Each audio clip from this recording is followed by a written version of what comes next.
familia, para venir en familia algunos, ¿no? Juntos a estar en su presencia. Y el Señor reconoce eso. El Señor eh, no pasa por alto, ¿no? A su pueblo fiel que le busca. Y sus hijos vemos la bendición de Dios, el cuidado de Dios. Pasamos por lo mismo que este mundo, las mismas luchas, los mismos problemas tal vez, pero caminando con Él, uno ve cuánta diferencia hay, ¿no? Vamos a leer Jeremías en el capítulo 17. Es un pasaje un poco extenso, pero se los leo yo y, y tenemos una idea general de lo que es el capítulo, ya que tiene unos cuantos versículos. Dice así Jeremías 17. El pecado de Judá está escrito con cincel de hierro, grabado con punta de diamante en su corazón de piedra y en las esquinas de sus altares. Incluso sus hijos van a rendir culto en los altares paganos y en los postes dedicados a la diosa Cera, debajo de todo árbol frondoso y sobre cada colina alta. Así que entregaré mi monte santo junto con todas sus riquezas, tesoros y santuarios paganos, como botín a sus enemigos, porque el pecado corre desenfrenado en su tierra. La herencia maravillosa que he reservado para ustedes se les escapará de las manos. Les diré a sus enemigos que los lleven cautivos a una tierra extranjera. Pues mi enojo arde como un fuego que quemará para siempre. Está hablando acá del pecado de Judá. Qué tremendo, qué doloroso que es para Dios, cuánto Dios le pesa esa maldad de su pueblo, ¿no? Cómo camina fuera de su plan. Dice el versículo 5. Esto dice el Señor: malditos son los que ponen su confianza en simples seres humanos, que se apoyan en la fuerza humana y apartan el corazón del Señor. Son como los arbustos raquíticos del desierto sin esperanza para el futuro. Vivirán en lugares desolados, en tierra despoblada y salada. Pero benditos son los que confían en el Señor y han hecho que el Señor sea su esperanza y confianza. Son como árboles plantados junto a la ribera de un río, con raíces que se hunden en las aguas. A esos árboles no les afecta el calor ni temen los largos meses de sequía. Sus hojas están siempre verdes y nunca dejan de producir fruto. El corazón humano es lo más engañoso que hay y extremadamente perverso. ¿Quién realmente sabe qué tan malo es? Pero yo, el Señor, investigo todos los corazones y examino las intenciones secretas. A todos les doy la debida recompensa según lo merecen sus acciones. Los que vieron que ahí era lo que les decía, ¿no? Acorde a la acción, acorde a la obra de cada uno, eh, de su pueblo. Dios bendice la fidelidad, Dios bendice a aquellos que caminan en integridad como Dios manda. Entonces dice el 11, los que acaparan riquezas en forma injusta son como las perdices que empollan los huevos que no han puesto. En la mitad de la vida perderán sus riquezas, al final se volverán unos pobres viejos tontos. ¿Cómo describe, no? No sé las versiones de ustedes, ¿no? Unos pobres viejos tontos, ¿no? Realmente el pecado, pobre, viejo, tonto, cuando pecamos y ofendemos a Dios y andamos por nuestros caminos, ¿no? Dice, pero nosotros adoramos frente a tu trono eterno puesto en alto y glorioso. Oh Señor, esperanza de Israel. Serán avergonzados todos los que se alejan de ti. Serán enterrados en el polvo de la tierra, porque han abandonado al Señor, la fuente de agua viva. Oh Señor, si me sanas, seré verdaderamente sano. Si me salvas, seré verdaderamente salvo. Mis alabanzas son solo para ti. La gente se burla de mí y dice, ¿cuál es este mensaje del Señor del que hablas? ¿Por qué no se cumplen tus predicciones? Señor, no he abandonado mi labor como pastor de tu pueblo, ni he insistido que mandes desastres. Tú has oído todo lo que dije. Señor, no me aterrorices. Solo tú eres mi esperanza en el día de la calamidad. Haz que se avergüencen y se desalienten todos los que me persiguen, pero no dejes que sea yo el avergonzado y desalentado. Haz que caiga sobre ellos un día de terror.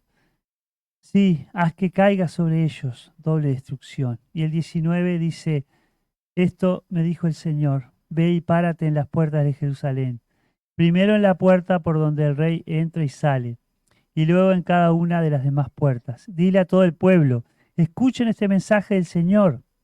Ustedes reyes de Judá y ustedes habitantes de Judá y todos los que viven en Jerusalén. Esto dice el Señor, escuchen mi advertencia. No comercien más en las puertas de Jerusalén en el día de descanso. No trabajen en el día de descanso, sino hagan que sea un día sagrado. Yo les di este mandato a sus antepasados, pero ellos no escucharon ni obedecieron. Tercamente rehusaron prestar atención o recibir mi disciplina. Pero si me obedecen, dice el Señor, y no comercian en las puertas ni trabajan en el día de descanso, y si los guardan como día sagrado, entonces los reyes y sus funcionarios entrarán y saldrán para siempre por estas puertas. Siempre habrá un descendiente de David sentado en el trono aquí en Jerusalén. Los reyes y sus funcionarios siempre entrarán y saldrán en carros y a caballo por entre la gente de Judá, y esta ciudad permanecerá para siempre. Desde todas partes de Jerusalén, desde la ciudad de Judá y Benjamín, desde las colinas occidentales y la zona montañosa, y del Negev vendrá gente con sus ofrendas quemadas y sus sacrificios. Traerán sus ofrendas de grano, incienso y las ofrendas de acción de gracias al templo del Señor. El 27 dice, sin embargo, si no me escuchan, se niegan a guardar como sagrado el día de descanso, y si ese día pasa la mercadería por las puertas de Jerusalén como si fueran cualquier otro, entonces quemaré estas puertas. El fuego se extenderá a los palacios y nadie podrá apagar las llamas rugientes. Vamos a orar nuevamente. Dios amado, gracias por tu palabra. Gracias, Padre, porque tú, oh Dios, eres aquel que miras nuestra vida, que haces pesar el pecado tanto así que tu Hijo amado murió en la cruz. Sufrió nuestro dolor, nuestra carga, nuestro peso por el pecado. Tú, oh Dios, no toleras el pecado. Detestas el pecado, Señor. Rechazas, odias el pecado. Que así sea nuestro sentir, que así sea nuestro obrar, que así sean nuestras decisiones, que así sea nuestro actuar, Señor, como tú frente al pecado. Y que entendamos eso, que el Espíritu Santo tuyo nos hable esta noche en tu palabra. Gracias por tu iglesia acá, en el nombre de Cristo. Amén. Voy a pedir a algún hermano si me alcanza un vasito de agua, que mi garganta está pidiendo cuando empiezo a hablar. Aquí se ve desagrados del Señor. ¿Y qué cosas se agrada a Él? ¿Qué cosas le desagrada al Señor y qué le agrada, no? Y es bueno que nos preguntemos, ¿qué le agrada al Señor y qué le desagrada? Gracias, secretario. Ah, bueno, muchas gracias a los dos entonces. Eh, ¿Por qué? Porque si estamos acá, es porque hemos escuchado de Dios. Si estamos acá, eh, pienso que no es porque queramos ser personas religiosas, aunque a veces con nuestras actitudes, nuestra forma de vida, somos religiosos, ¿no? Y aquel pueblo era un pueblo religioso, porque era un pueblo que adoraba ídolos, que confiaba en el hombre, como muestra el pasaje, eh, que andaba en sus propios caminos. Pero es interesante que nosotros nos planteemos si estamos viviendo acorde a lo que le agrada al Señor o estamos caminando en aquello que le desagrada. Creo que cada uno puede analizar esa situación. Si camino de repente en cosas que le desagradan a Dios y, y no he percibido eso, tengo que pedirle a Dios que salve mi vida. Porque cuando yo me doy cuenta qué cosas desagradan a Dios, es el Espíritu de Dios que obra en mí para que haya un cambio en mi vida, una transformación y Cristo me salve. Cristo transforme mi vida y haya un giro en mi vida, de la noche al día, un giro de 90 grados, ¿no? Porque 180 no, o 180, 180, ¿no? Es hacia el otro lado. 90, ¿eh? El 360 es el que queda en el mismo lado. Yo con la geometría nunca fui bueno en el liceo. 180, ¿no? Ahí está, se van a marear con el semicírculo. De un punto al otro, tiene que haber un cambio rotundo. Y si el Espíritu de Dios está en mí y no está habiendo un cambio, preciso que el Espíritu de Dios no esté apagado en mi vida. Y yo apago el Espíritu de Dios con mi pecado.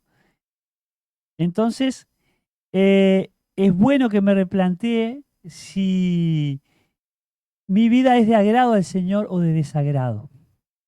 Acá había un profeta, el profeta Jeremías, y sufría por el pueblo. ¿Cuánto sufrimos por el pecado nuestro, pero por el pecado del otro también? ¿Cuánto sufrimos cuando gente del pueblo de Dios deshonra a Dios? ¿Cuánto sufrimos cuando deshonramos a Dios? Y uno dice, pero no va a pasar nada. O nadie se va a enterar, como el sábado trabajábamos con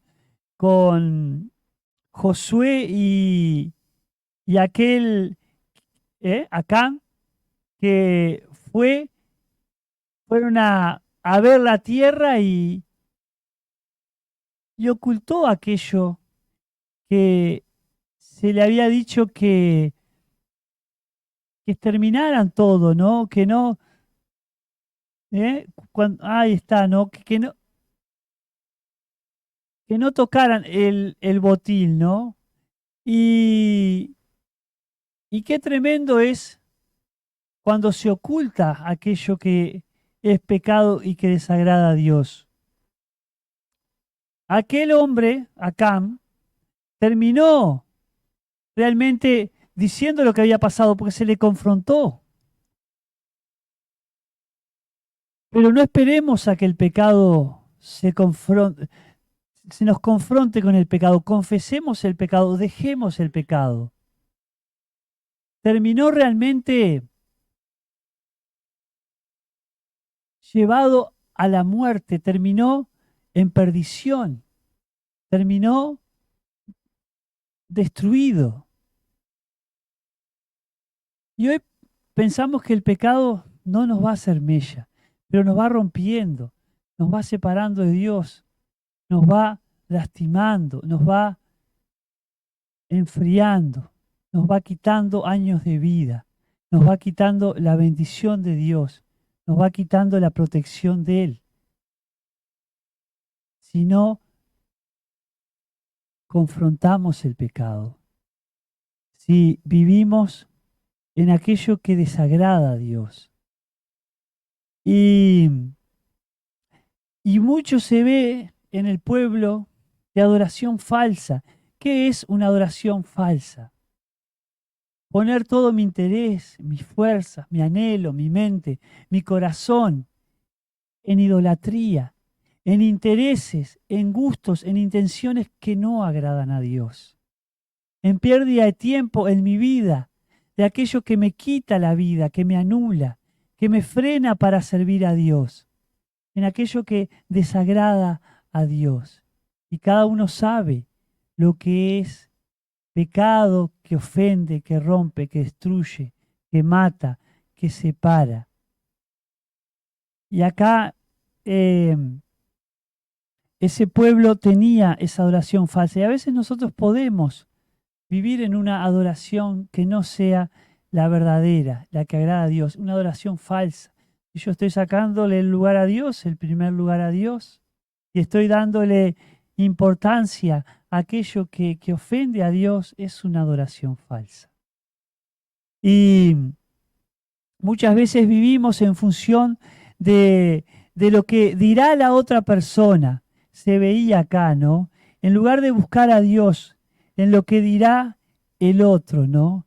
Y ahí en el versículo 3 eh, dice, entregaré mi monte santo junto con todas sus riquezas, tesoros y santuarios paganos como botín a sus enemigos, porque el pecado corre desenfrenado.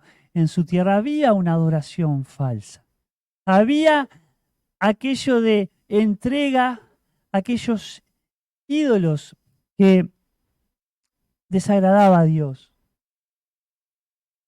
Y allí eh, muchas veces nosotros andamos en un transitar, en un caminar donde le quitamos el lugar a Dios, ¿no? Y Dios dice que hay una herencia maravillosa, reservada para aquellos que somos sus hijos.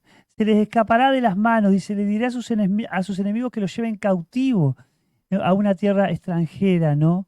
Pues mi enojo arde, Dios juzga, Dios le desagrada el pecado, arde mi enojo como un fuego que quemará para siempre. Dios va a permitir, si nosotros no damos la vuelta hacia Él, Dios va a permitir que suframos las consecuencias de la soledad, de la tristeza, del dolor, de la pérdida por el pecado. ¿Vieron que dice, no dejaré que sean cautivos en una tierra extraña? Estamos, hermanos, en una tierra extraña. ¿Ustedes piensan que estamos en la tierra celestial? No, estamos en una tierra extraña. Los que somos hijos de Dios. Estamos conviviendo con tanta lucha espiritual porque este mundo va cada vez más en contra de lo que Dios ha establecido. Cada vez rechaza más. Ahí en el campamento hablábamos algunos. Hay persecución en el tiempo de devocional con los cocineros. Tenemos una persecución. No es una persecución que nos encarcele, pero sí una persecución ideológica. Una persecución donde si uno habla de Dios, se puede hablar de cualquier pelotazo, con perdón de la expresión, con cualquier cosa, los que han estado en centros de estudio, por ejemplo, cualquier ideología se transmite, ¿tá? Cualquier verdura, como decimos hoy, ¿no? Eh, en los trabajos comunes, ahí está. Este sistema mundo, gobernado por Satanás, es tremendo, cada vez está más en contra de Dios. Entonces nosotros tenemos que plantarnos, hermanos, frente al pecado. Nosotros tenemos que rechazar la adoración falsa, adorar a nuestro Dios con las decisiones, con el pensamiento, con las elecciones que estamos haciendo, adorar a nuestro Dios honrándole con la forma de vida como hijos de Dios que tenemos para que los que están al lado puedan conocer a Cristo, ¿no? Si estamos buscando esas amistades, si estamos buscando ser aplaudidos por este mundo, vamos equivocados. Si estamos buscando la aceptación de aquel que no tiene a Dios, estamos cerrados, sí, porque hizo un chiste, vamos a reírnos. No, tenemos que plantarnos. A mí alguna vez me pasó entrando a la sala de profesores y estar tirando cualquier fruta, como decimos, ¿no? Hablando chistes verdes y cualquier palabrota, y porque hoy todo con contenido sexual. Vamos a callarnos que ahí viene Sergio.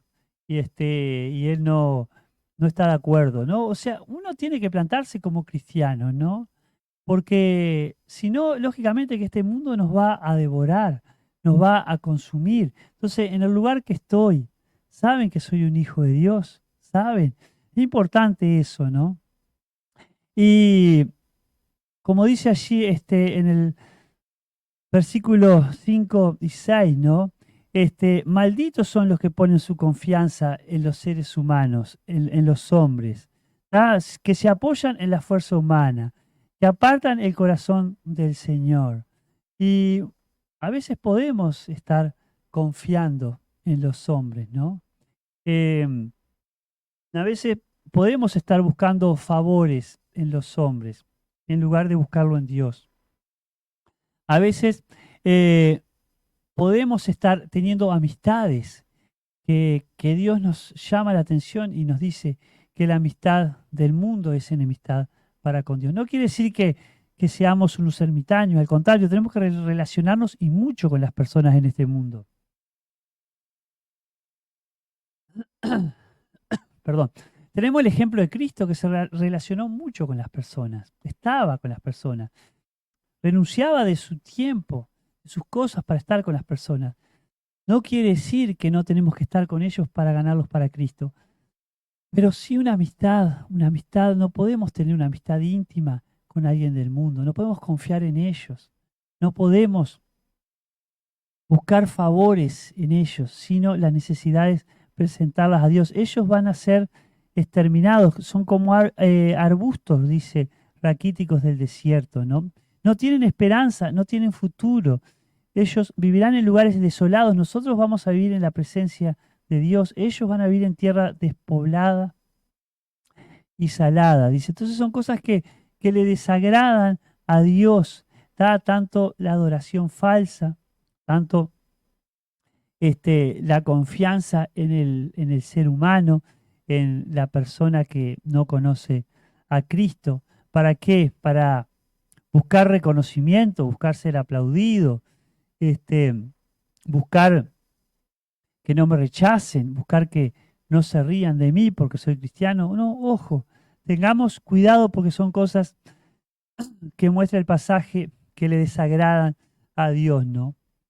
Porque van a hacer que mi corazón se aparte de Él, que mi corazón se aleje, que mi corazón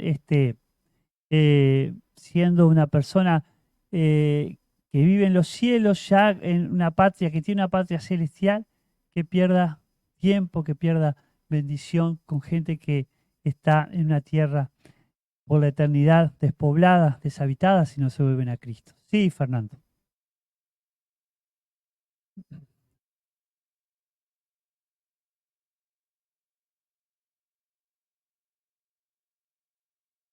Sí.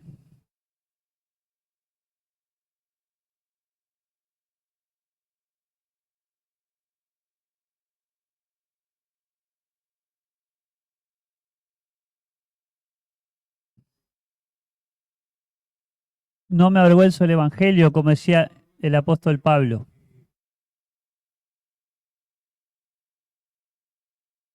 Ajá,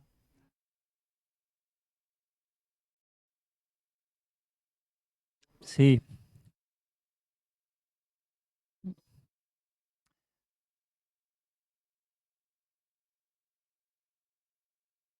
exacto, exacto. Sí, eso es importante, Fernando. Cuento un poco porque como está con la transmisión, no sale por la transmisión el comentario, ¿no? A no ser que se agarre un micrófono.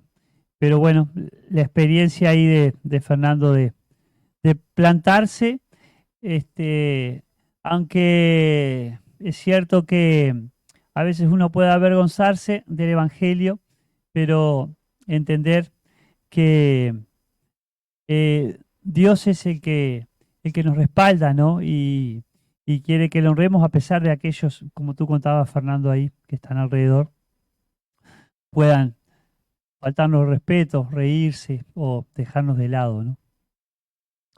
Muy bien, así que tengamos presente, hermanos, eso. Está una adoración verdadera en nuestra vida a Dios, sin ídolos, sin altares, sin lugares que le saquen al Señor eh, su espacio, ¿no? Su lugar. Y bueno, no buscar la aprobación humana, sino la aprobación de Dios. Y después, ¿de qué cosas Dios se agrada, no?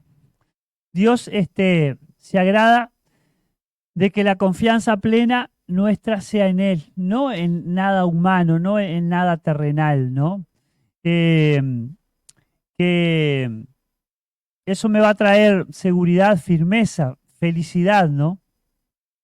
Al confiar en Dios, al confiar totalmente en Él. De eso se agrada el Señor. Y van a venir tormentas, van a venir dificultades que van a querer mover todo aquello que es la estructura que Dios quiere que tenga. Pero si estoy en esa roca firme en Jesucristo, puede fallar todo alrededor, pero la roca permanece firme y yo puedo estar en la roca, ¿no? Dios se agrada que nosotros sepamos que somos muy débiles, que nos reconozcamos muy débiles, ¿no? Que podemos fallar en cualquier momento, que podemos caer, que podemos tropezar. Dios se agrada en eso. Un corazón contrito, un corazón humillado, que reconozca que somos perversos, que nuestro corazón es engañoso, que estamos llenos de pecado, ¿no? Y Cristo tiene que perdonarnos y transformarnos, ¿no? Y Dios recompensa un corazón humilde, ¿no? Dios recompensa. Y Dios se agrada de un corazón santo y, y obediente, ¿no? Ahí en los versículos 7 a 8 lo menciona, benditos son, muy felices, ¿no? Los que confían en el Señor, los que han hecho que el Señor sea su esperanza y confianza. Y hay resultados, ¿no? Son como árbol plantado, dice. Son como árboles que junto a la ribera de un río echan sus raíces, que sus raíces se hunden en las aguas, pero esos árboles no les afecta el calor, ni temen los largos meses de sequía. Las consecuencias que sus hojas están siempre verdes, que nunca dejan de producir fruto, ¿no? Es importante que entendamos que la confianza en el Señor es de agrado al Señor, pero de bendición para nosotros. De bendición para nosotros y para todo el que nos rodea, ¿no? Dios se agrada de eso, que dependamos de Él, ¿no? Y si confiamos en el Señor, somos felices, somos bienaventurados, ¿tá? Como aquel árbol que está bien arraigado en Jesucristo, ¿no? Que es la roca, ¿no? Aquel árbol que echa sus raíces en las aguas siempre va a estar lleno, satisfecho, no va a tener sed. Y no ve el calor, a pesar de los momentos de confusión, de sufrimiento, de dolor, va a estar agarrado, confiado, esperanzado en la roca, ¿no? No se fatiga en la sequía, no deja de dar fruto. Eso es lo que el profeta está mostrando acá con esta imagen de los árboles allí junto al río, ¿no? Eh, También hay una cosa que el Señor se agrada, como ya les había mencionado, es entender cómo somos, conocernos a nosotros mismos. ¿Tá? Porque si hay orgullo en nosotros, si pensamos que todo lo podemos, que somos unos crack, eso ahí realmente empezamos a caminar hacia atrás. Eso nos va a llevar a pecar, porque vamos a confiar en nuestra prudencia. Eso nos va a llevar a olvidarnos de Dios. Y si estamos expuestos a la presencia de Dios, a la comunión con Él, Dios nos va a mostrar en su palabra cómo somos nosotros, ¿no? Y lo dice un poco ahí en el versículo 9, el corazón humano es lo más engañoso que hay y extremadamente perverso. ¿Quién realmente sabe qué tal malo es? ¿Saben ustedes qué tal malos son? Yo tengo que percibir qué tal malo soy. Les cuento, un día estábamos en un evangelismo ahí en Rocha y nos separábamos en grupo, ¿no? Y a mí me había tocado con una joven de la iglesia, éramos de la misma edad, ahora está casada con un hermano ahí en Rocha. Y me acuerdo que eran, no sé, como las 3 de la tarde, ¿no? Pleno verano era, golpeamos, digo, estaría haciendo la siesta la gente, ¿no?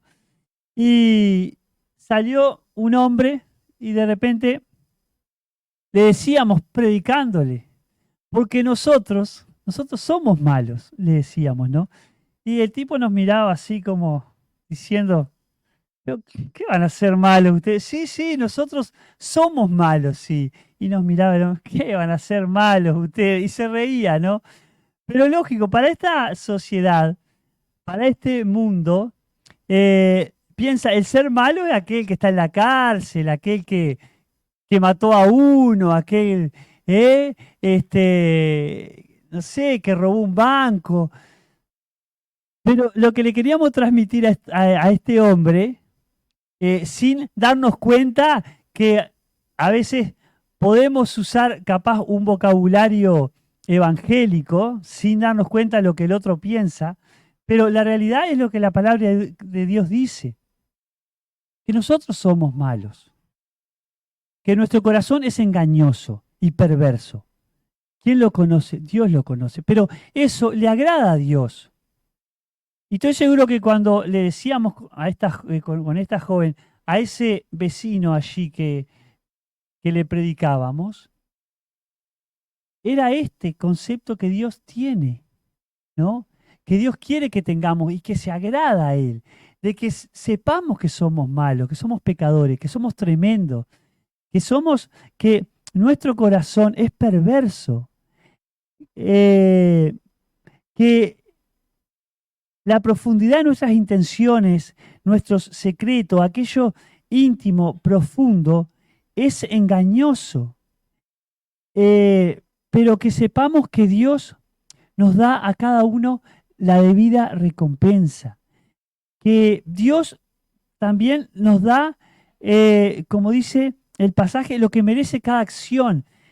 ¿Qué es lo que merecemos nosotros? Merecemos la condenación, merecemos el infierno, merecemos el alejamiento, el rechazo de Dios, pero Dios nos ve a través del Padre. Dios nos acepta por Jesucristo porque mira a su Hijo y nos recibe. Por eso, ese debe ser el concepto nuestro, pero de eso se agrada a Dios. Si yo entiendo que estoy con vida, que estoy acá, que podemos servirle en la iglesia, afuera, donde estamos, porque Dios nos mira a través de Cristo, porque si no estábamos perdidos, hermanos. Y Dios se agrada de eso. Entonces, otra cosa que Dios se agrada, no solo que confiemos, que dependamos de Él, que entendamos que somos como ese árbol plantado, que la firmeza está en Cristo, sino también que entendamos que somos personas pecadoras, que somos personas que no hay nada bueno en nosotros, lo bueno es Jesucristo. A veces uno predica y encuentra personas que dicen, no, pero yo soy bueno, yo tengo, de repente, bueno, algo he hecho, pero no, yo creo que Dios a mí me mira porque yo, tengo cosas buenas, pero no es lo que dice Dios eso. Y para que una persona vaya al cielo, reconozca a Cristo, tiene que entender esto, que no hay nada bueno en uno, ¿no? Que no hay nada bueno en uno. Entonces, esto es un punto donde el profeta lo deja bien claro de parte de Dios ahí, ¿no? Otra cosa que Dios se agrada es la obediencia, la santidad. Como ya decíamos, Dios se desagrada, ¿tá? Dios desagrada la adoración falsa y el que busque la aprobación humana. Pero Dios se agrada, para ir marcando estos puntos, eh, Dios se agrada cuando entendemos entonces que somos pecadores, que necesitamos del Señor y reconocemos cómo es nuestro corazón. Pero Dios se agrada también de la santidad, de la obediencia a Él, de que separados del pecado tenemos que vivir en dependencia de Él. Y ahí lo muestra, ¿no? Desde los versículos 11 hasta el final, ¿no? Habla que, bueno, aquellos que acaparan riquezas falsas, que van a perder todo eso. No está hablando de que sea malo el tema de la riqueza. Siempre cuando hablamos de este tema apuntamos al corazón, ¿no? Y acá está hablando de la riqueza falsa. ¿Cuánta gente adquiere riqueza falsa, ¿no?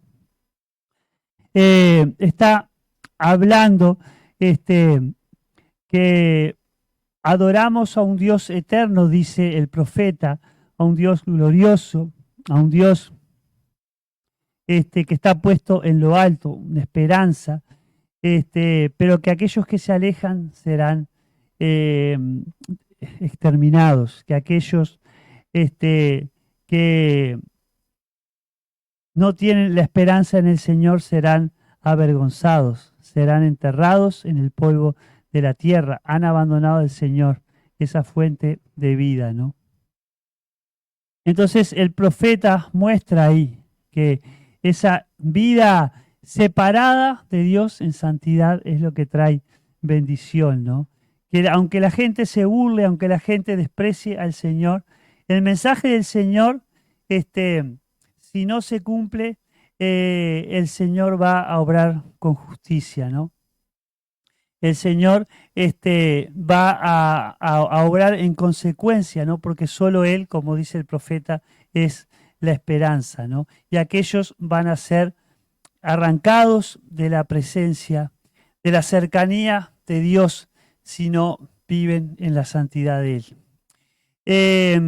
Como un día de terror, dice que va a caer sobre ellos, ¿no? Se van a ser avergonzados, ¿no?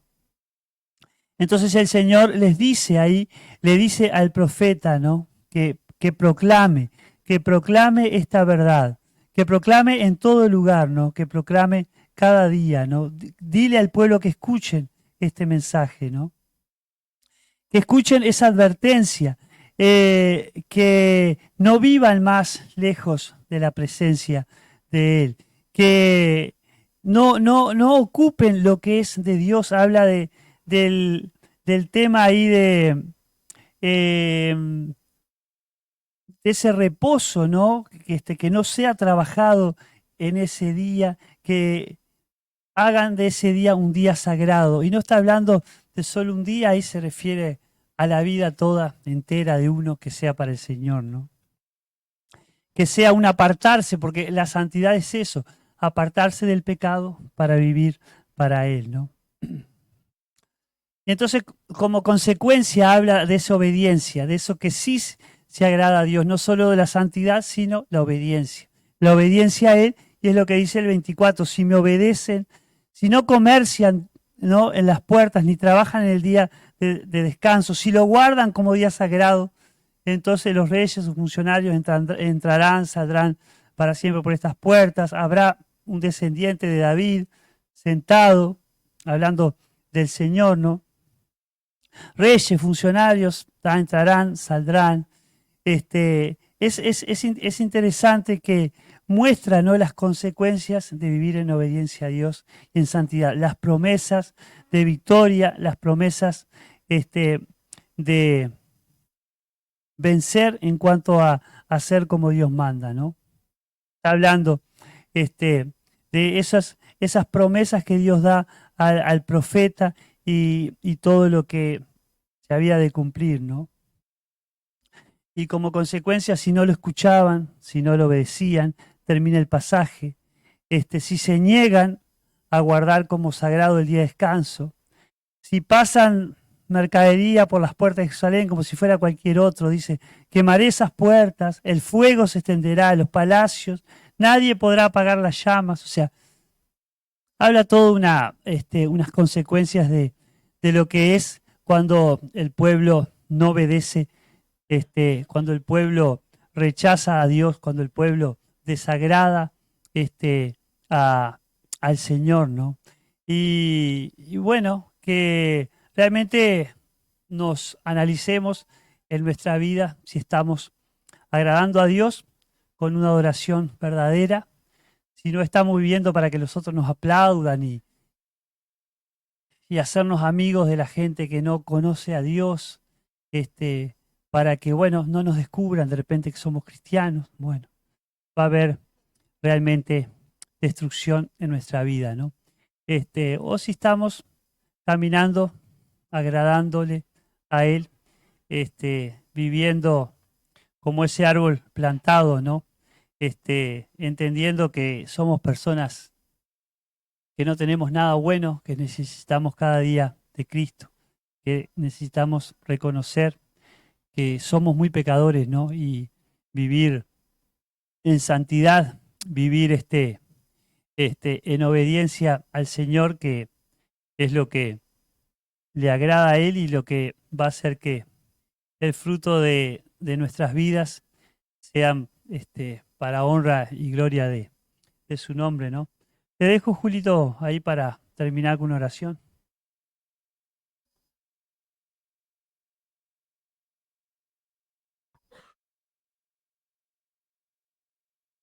Gracias, Sergio. Oramos entonces. Bendito Padre Celestial, te damos gracias por este mensaje que nos dejaste en esta noche, Señor. Gracias por haber usado a nuestro hermano Sergio para para transmitirnos este mensaje, Señor, que tú quieres que escuchemos, Señor. Padre, ayúdanos a poner este mensaje en práctica y que podamos ser obedientes a ti, Señor, para alcanzar estas bendiciones que tú ya tienes para nosotros. Que podamos decidir por Cristo, que podamos estar plantados, Señor, arraigados, Señor, como ese árbol, Señor, que que da esos frutos, Señor, que tanto tú deseas que demos, Señor.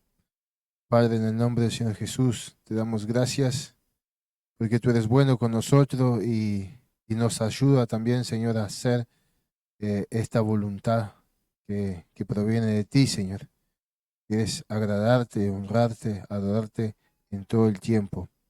Donde estemos, Señor, en la calle, en el estudio, en nuestro trabajo, que podamos reflejar en nuestras vidas la vida de Cristo, Señor, y que la gente pueda también este, ver en nosotros algo diferente, ver esa luz, la luz de Cristo, Señor, y de una manera u otra ser impactados, Señor, y que ellos puedan también, Señor, acceder, alcanzar a esta salvación, Señor. Te damos gracias, Padre, y quédate con nosotros, guíanos hasta nuestros hogares, bendice a cada hermano presente aquí, a aquellos que no han podido venir también, Señor, y dejamos estas peticiones también en tus manos, Señor, los motivos de oraciones, y somos totalmente agradecidos. En el nombre del Señor Jesús, amén.